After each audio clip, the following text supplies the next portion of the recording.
পাঞ্জাবি ভাষার একজন জনপ্রিয় সাহিত্যিক কর্তার সিং দুক্কাল তার কিছু গল্প বাংলায় অনুবাদ করেছেন অনিন্দ্য সৌরভ।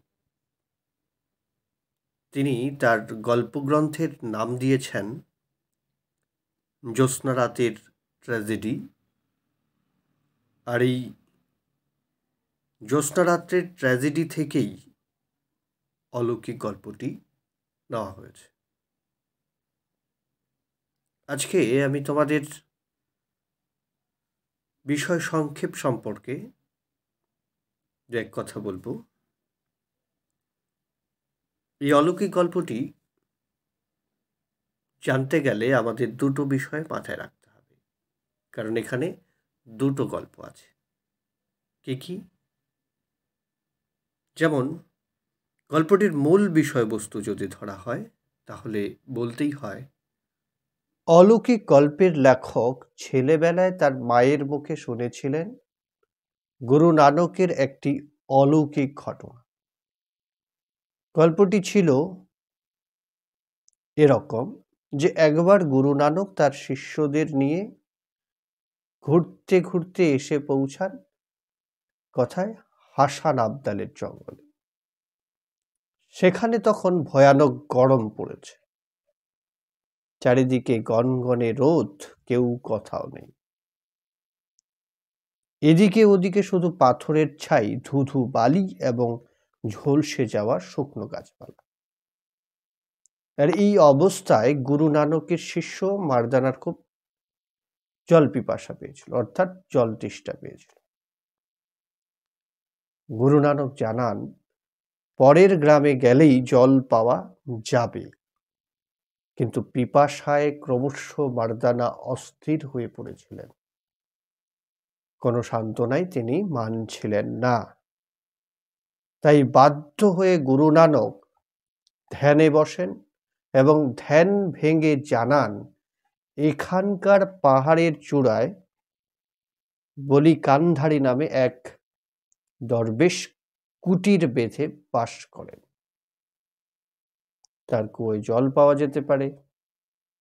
সে কথা শুনে মারদানা হাঁপাতে হাঁপাতে অনেক কষ্টে পাহাড়ের চূড়োয় উঠলেন।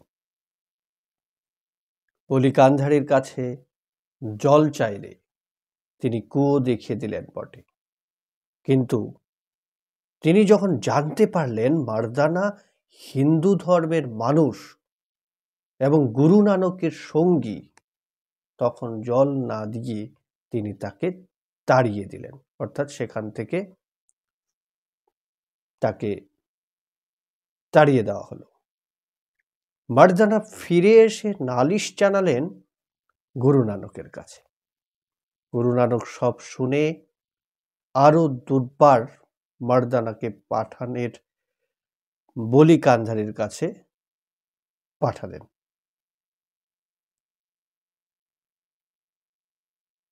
কিন্তু প্রথমবারের মতো বাকি দুবারেও মারদানাকে ফিরে আসতে হলো খালি হাতে। শেষবার ফিরে এসে মারদানা গুরু নানকের পায়ে প্রায় মূর্ছিত বা অজ্ঞান হয়ে পড়লেন। এবার গুরু নানক তখন মারদানাকে একটা পাথর তুলতে বললেন। পাথরটা তোলা থেকে বা পাথরটা তোলার সঙ্গে সঙ্গেই সেই পাথরের নিচ থেকে বেরিয়ে এলো জল। চারিদিক থেকে জল থই থই করছে। এবার ওই দিকে বলি কান্ধারের জলের দরকার হলে তিনি দেখলেন তার কুয়োয় কিন্তু এক ফোঁটাও জল নেই, কিন্তু নিচে জলস্রোত দেখা দিয়েছে। তিনি আরও দেখলেন গুরু নানক বাবলা তোনায় অনুচর সহ বসে আছে। বলি কান্ধারী তাতে রেগে গিয়ে সেই পাথরের একটি চাঙর নিচে গড়িয়ে দিলেন। দৃশ্যটা দেখে মারদানা চেঁচিয়ে উঠতেই গুরু নানক শান্ত স্বরে জয় নিরঙ্কার ধ্বনি দিতে বলে পাথরটা হাত দিয়ে থামিয়ে দিলেন। সেই থেকে হাসান আবদালের নাম হয়েছে পাঞ্জা সাহেব, অর্থাৎ হাসান আবদাল যে জঙ্গল, সে জঙ্গলের নাম হয়ে গেল পাঞ্জা সাহেব। অর্থাৎ গুরু নানকের হাতের ছাপ সেই পাথরে আজও নাকি লেগে আছে। এটা একটা গল্প। এবার এই গল্প, মায়ের মুখে শোনা গল্পটা লেখক মানতে পারেন, অর্থাৎ লেখকের বিশ্বাস হয়নি। কারণ হাত দিয়ে পাথরের চাঙড় থামিয়ে দেওয়া কোনো মানুষের পক্ষেই সম্ভব নয়, অর্থাৎ অসম্ভব। তার উপর পাথরের গায়ে হাতের ছাপ থাকলেও অবিশ্বাস্য মনে হয় লেখকের। এই গল্পটি নিয়ে এদিন লেখক স্কুলে মাস্টার মশাইয়ের সঙ্গে তর্ক করেছিলেন। মাস্টার মশাই জানিয়েছিলেন, যারা পারেন তাদের পক্ষে কাজটা মোটেও অসম্ভব নয়।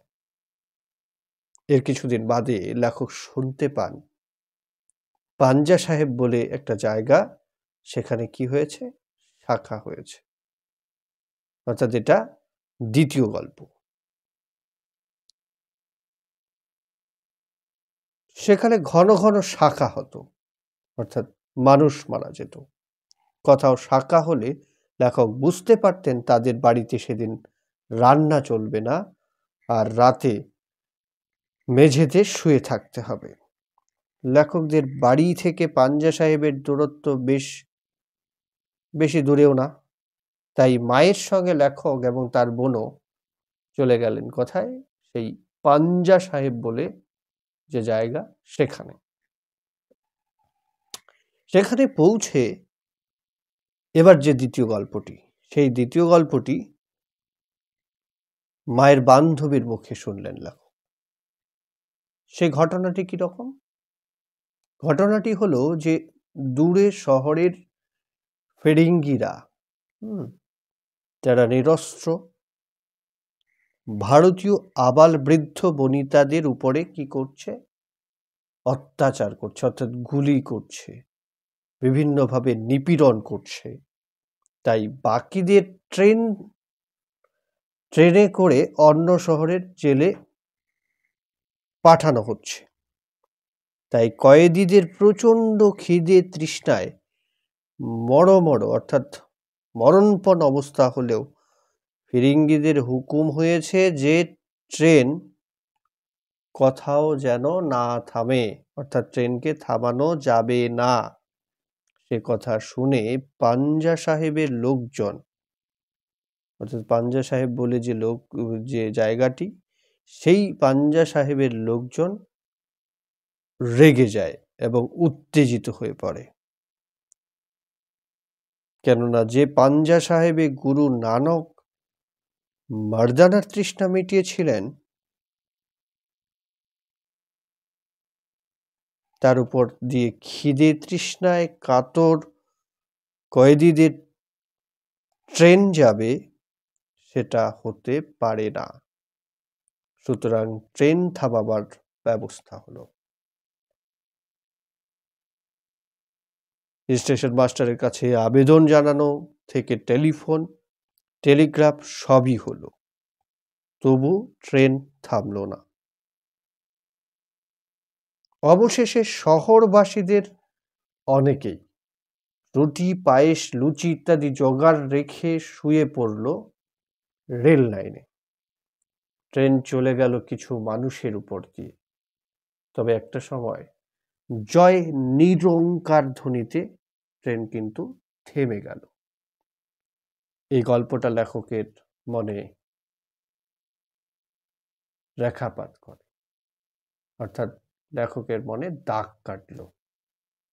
ফেরার পথে পাঞ্জা সাহেবের গল্প শুনে তার ছোট বোন পাথরের ছাই থামানো নিয়ে প্রশ্ন তুললে লেখকই তখন তাকে বোঝালেন যে ঝড়ের বেগে ছুটে আসা ট্রেন যদি থামানো যায়, তাহলে পাথরের চাঙড়ও থামানো সম্ভব। তিনি যখন এ কথা বলেছিলেন তখন যারা প্রাণ দিয়ে ট্রেন থামিয়েছিল তাদের জন্যে লেখকের চোখে নেমেছিল অশ্রুবিন্দু। তাই আলোচ্য গল্পটিতে শিখ ধর্মগুরু গুরু নানক এবং পরবর্তী জয় নিরঙ্কার এই ধ্বনির অলৌকিকতার দিকটি কিন্তু বিশেষভাবে প্রাধান্য পেয়েছে। অর্থাৎ প্রথম গল্পের সঙ্গে দ্বিতীয় গল্পের একটা যোগসূত্র আছে বলেই গল্পটি আরো সার্থকতা লাভ করেছে।